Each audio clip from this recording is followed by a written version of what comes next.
They fall out of. Oh, so do you Oh, get that? Uh, We'll just stop talking for a second. Our lights are on timer.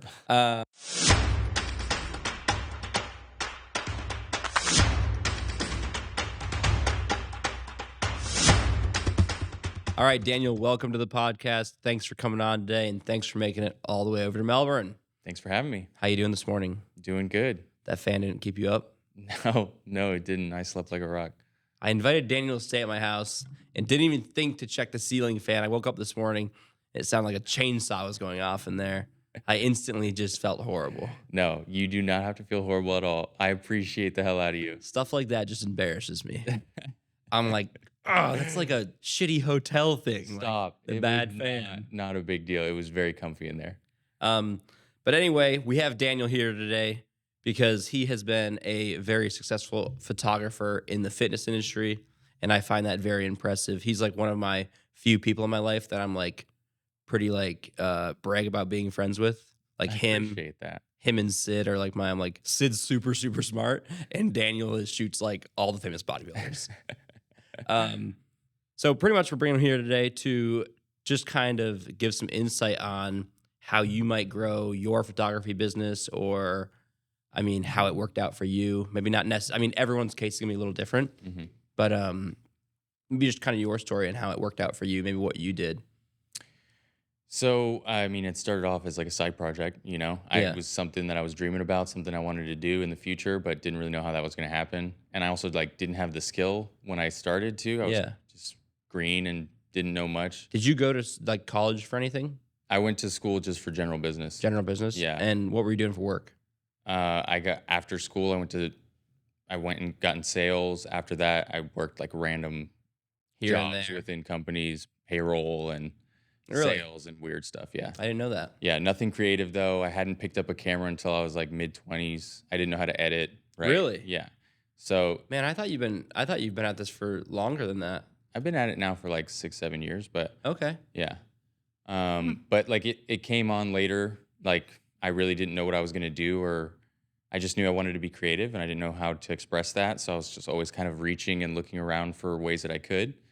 And I had gotten into bodybuilding in my early 20s, like as a fan. I was really impressed by the old school bodybuilders, and I liked this idea of classic physique that was coming. And so I was like, let me find my way. I've got a friend that's doing YouTube really successfully. Maybe they can teach me. I asked them to. They taught me how to edit. They showed me how to use a camera. They were super nice. They'd let me borrow their camera and I could go And use it. Who was that friend? That was Karen and Kwa Oh, awesome. from KKMK. Yeah. They're very popular in this area since they're from Melbourne. They're from Orlando and Yeah. we're not too far. Yeah. Yeah. Awesome. Are they still doing pretty good? Yeah. Yeah. They're still doing it. They still do their vlogs and stuff. Dude, And that's amazing. I just had a conversation with a rep last night about how some people just like get social media and it just works for them. And then other people like, man, I post on TikTok every day and they're like, here's 200 views, here's 400 views, here's 200 views. Yep. And then you see like these like, and I mean, you can't bash them, they're making it, but like very average individuals that like, they're just going viral. And it's like, how? Sometimes it makes no sense. Yeah, the algorithm just likes certain people. Yeah. But no, what they do, that family style vlog, that young couple, They have a real it's just talent. beautiful. It's They- awesome. Yeah, no, they have a real talent for like being authentic and organic in front of the camera. Yeah. Like who they are when they're vlogging is the same person they are when they're not vlogging. That's super cool. And that shows through, and I think that's what really propelled them forward. And I have a friend I follow, Joey Muccio. He's from here. And that's what I like about him. Mm-hmm. The kid is spot on. I mean, his videos are exactly what he's like in person. I mean, you couldn't change it at all. Yeah, and the audience can sense that, you know? And if they know that you're being real with them and they resonate with it, then like they're that much more of a fan. You know what I mean? That's awesome. So you started hanging around them. Is that where you started like kind of getting some work in? Or? No, that was like, so I hadn't even mixed the two together yet, really. Like they were teaching me how to do what I needed to do to be a video creator. And then I started to like kind of go their route, and I started vlogging myself, and that gave me the practice. Like I started trying to daily vlog. So that gave me the practice going in every day, editing my videos. I'm not interesting. So like trying to make that video interesting in the edit is what I was getting really passionate about, and kind of found like, okay, I really like the editing side. I have that similar problem with like the daily vlogs. Like I said I was on a daily vlog because I met a guy if with Ryan. He daily vlogs and that's how he grew his. He's like, you got to Mhm. post constantly. So I'm like, I'm gonna just post like short daily vlogs.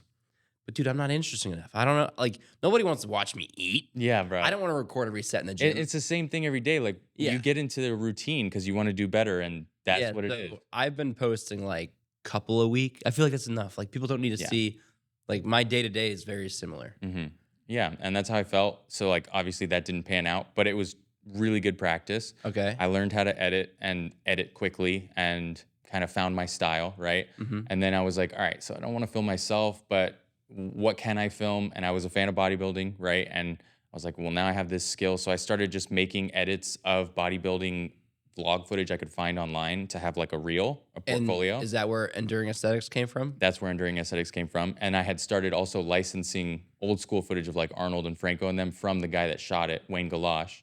I had like started a conversation with him online because he's like, he's still around, he's still doing it. Wow. And he started licensing his footage to me so then I could start making those motivational edits on the Enduring Aesthetics YouTube channel Hmm. with old school footage, which made me look a lot more, credible because I was the only one that reached out to him and got the like the rights, right?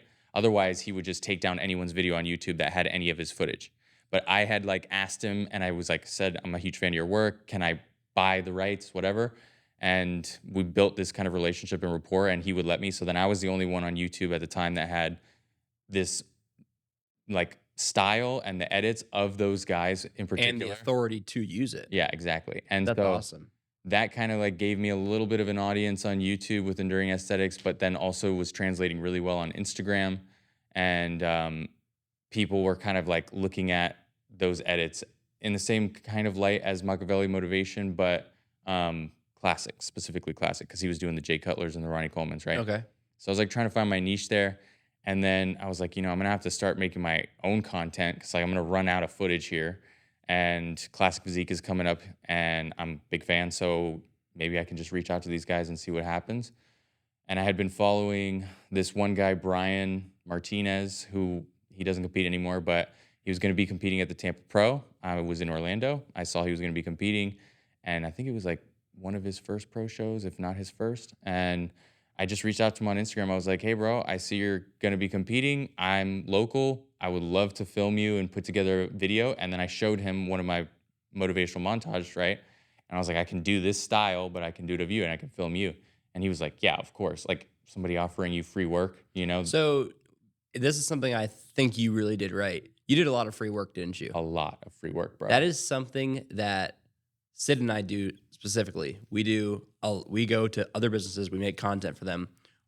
You have to give to receive, and I think that's something people don't realize. Like Mhm. I was waiting for you to come onto that because I knew you did, but I Mhm. didn't want to. I wanted it to come out of you, not me. I think in small business, in starting up, especially a service type business, when it doesn't cost you anything, just your time. Like I tell our trainers this, I'm like, listen, if you don't have a packed schedule and you're just sitting at home, what does it cost you to come in here and make content or do free consultations? Doesn't cost you anything, but what it does is get your name out there. Mhm.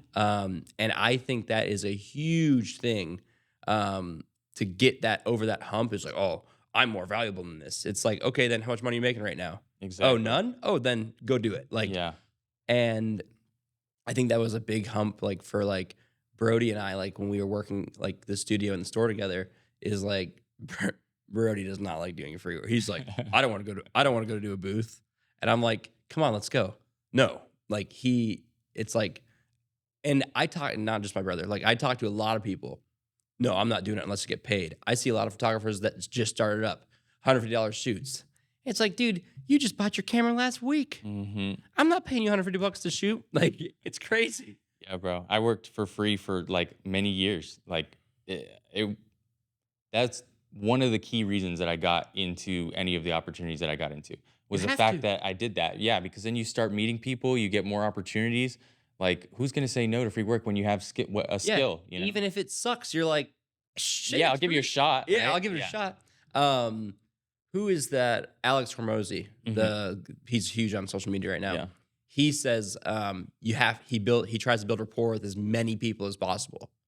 And that goes back to that, like, hey, if you can lend a hand, give a favor, you know what I mean? It's huge. It all comes Build, back. yeah, build all those rapport up with all these people, all those favors, and it will come back around. Absolutely. I've noticed it, and I noticed you guys are the same way. Like, you've done nothing but give as well. We try to just give, and give. And it's impressive what y'all have built. I mean, like this It, space, it, the supplement store is crazy. if you give, you will receive. Like, and it doesn't come immediately. It's not like I'm gonna hand you money and then all of a sudden it's like, oh, I have more money now. Like, Yeah, no, no, no. it's just the world works in a special way. It does. It does. Yeah. So you did the shoot for Martinez, right? Yep. And then right off the bat, like I was finishing with him, I was like, "Do you have any other pro friends?" And he was like, "Well, I know this guy Jason Lowe out of Daytona." I was like, "Link me up." And then that was the second guy that I shot with. And then, and I would just go out of my way every time I had a chance to shoot with a pro. I would go and do that, and I would just tell myself, "Look, this is one a great opportunity for me, great experience. Like I'm still getting used to directing people, especially people that I'm like looking up to. Is kind of like a barrier that I had to get over." And just doing as much as I possibly could. And then when I did do it, like trying to make sure that I was like, "Hey, do you have any friends that I could shoot with or that you could introduce me to?" Networking. Absolutely. And then like putting myself out there at the shows, at the expos, at the, in bodybuilding, like you just got to follow it. Like there's posing like seminars, right? That'll pop up all the time and it'll be like by a random coach or by a random Yeah. promoter or whatever. And there'll be training seminars and there's expos and shows and whatever. And like go to all of them, every single one. And you go and you meet people and you shake hands and you just like try to have a good time and try Just to keep genuinely showing meet up. people. Yeah. Exactly. And eventually, like it's a small world. All the same people go to all the same stuff, right? Mm-hmm. You're gonna keep seeing those same promoters, and then when you do see those promoters, and all of a sudden their guy that was supposed to be doing photo or video drops out, and they need somebody to cover that event or that expo or whatever, and you're there with a camera, and be like, "Oh, hey, can you send me something?" Right? And then you get in with the promoter, and then that's your way to locking down that show and having the exclusive rights to being the photographer for that show. Yeah. I don't know about now, but if you caught Daniel at any NPC show a couple years back, you'd see him hustling his ass off all around that stage, backstage, up front, backstage, up front. With the team, there's Yeah. other people, but yeah, it's a lot. Shooting a show is a mission, bro. A mission. I'm sure. Yeah. And when you're trying to get I'm guessing every single person that gets Yeah. on stage, you're trying Yeah. to get a shot of at least. Yeah, yeah, I've always thought that'd be interesting because, like, with photography, like your business is in your book bag or your hand. So, like, a lot of people like to shoot cars. Like, dude, go to car shows and be like, "Hey, man, I just took 10 awesome photos of your car.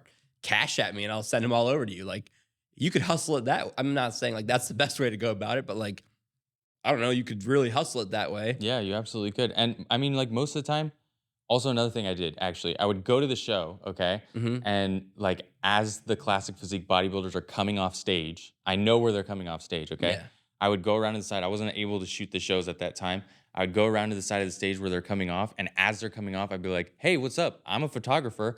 You're ready. You just came off stage. You're tanned. You're oiled. You've got everything. Like, You're pumped up. let's go outside right now and take some photos. Are you down?" And then most of the time they'd be like, well, like half a half, right? That's a difficult time to get them to do it. They're a little Yeah, grumpy. a little grumpy. Yeah. Maybe they didn't place the Yeah. best. But like half of them I would get to be like, "Yeah, and, sure." And bodybuilding, someone's trying to like swindle you out the back door. You're like, you know what? I think I'll stay in here. Yeah, yeah, yeah. But I mean, that would work out great for me because then I would have this epic shot of the bodybuilder looking his very best, right?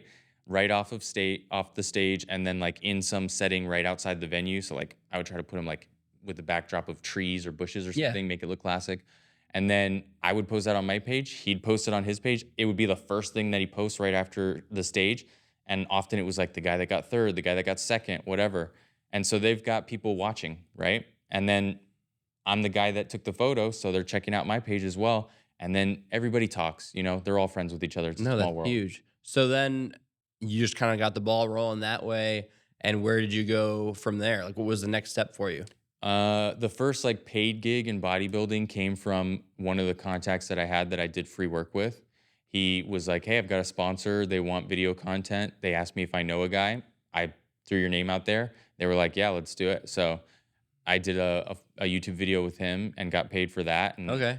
that was like really encouraging. And also the channel that I had gotten monetized. And so I was starting to make a little bit of ad revenue Good. and selling like, little t-shirts and stuff like Yeah, that. I was wondering if you ever Posters. did T-shirts and stuff. I did t-shirts. Those didn't sell too well. The posters sold pretty well. Like when I was doing the classic updated posters with Yeah. the new bodybuilders on classic magazine covers. So like other little ways that I was trying to monetize it like that.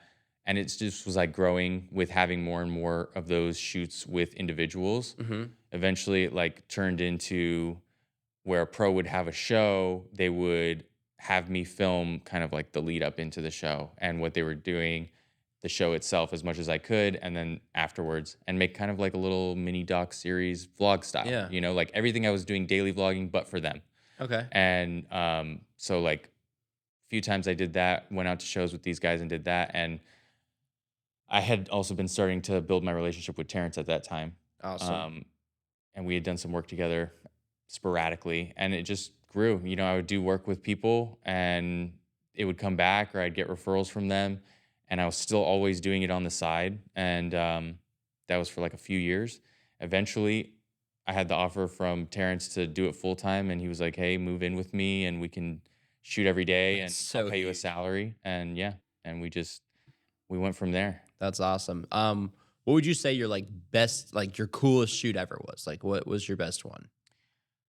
I mean, they were all Where it really like very clicked cool. for you, where you're like, holy shit, I kind of made it. Like, I would say two moments where I was really like, this is crazy. Like if I tell anybody that understands bodybuilding or follows it at all, they're going to be like, what? Was one when I was shooting with Terrence and Chris Bumstead and Joe, hypertrophy coach, okay, out of Revive Gym right before, I think it was a 22 Olympia, with like his guy Calvin on the side, who I look up to as a content creator hmm and creative director. And like that was kind of a moment for me where I was like, wow, like I used to idolize Terrence, and now I'm his go-to guy. Like you're I live right with hand him, man, yeah. and like Chris Bumstead is the best in the world, and here we are, kind of like just naturally doing this thing. This is crazy, And then the second one would be when I did a posing routine video with Kai Green and Rachel Daniels. Okay, When I first got into bodybuilding, Generation Iron, yeah. Kai Green, you kind of like look Have you into met the him. Generation Iron guys? No, Isn't it Vlad? no, I don't think so. No. Yeah.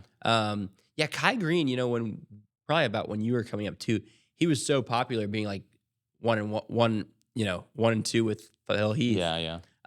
I asked someone if they know him yesterday, and they're like, no. And I'm like, weird. Yeah. But like these fitness guys, they fall off. So like they fall out of. Oh, so can you get Oh. that? We'll just stop talking for a second.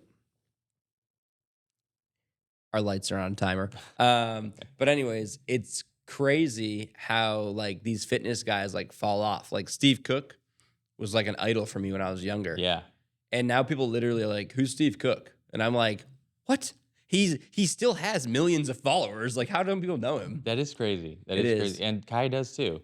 Yeah, So that's weird. exactly. But And it's hard to stay relevant. Like if you're not competing, well, dude, Yeah. now with like TikTok and stuff, you have new people blowing up monthly. But dude, he's gonna be not so popular in another few months or when the next guy comes. when the next guy Yeah, comes, exactly. But yeah, we'll wrap this up so we don't keep it too long. Thanks for coming out. Thanks for being on. Thanks for having me. All right, guys. Please make sure you like and subscribe to the channel. It really does help us out. And have a great day.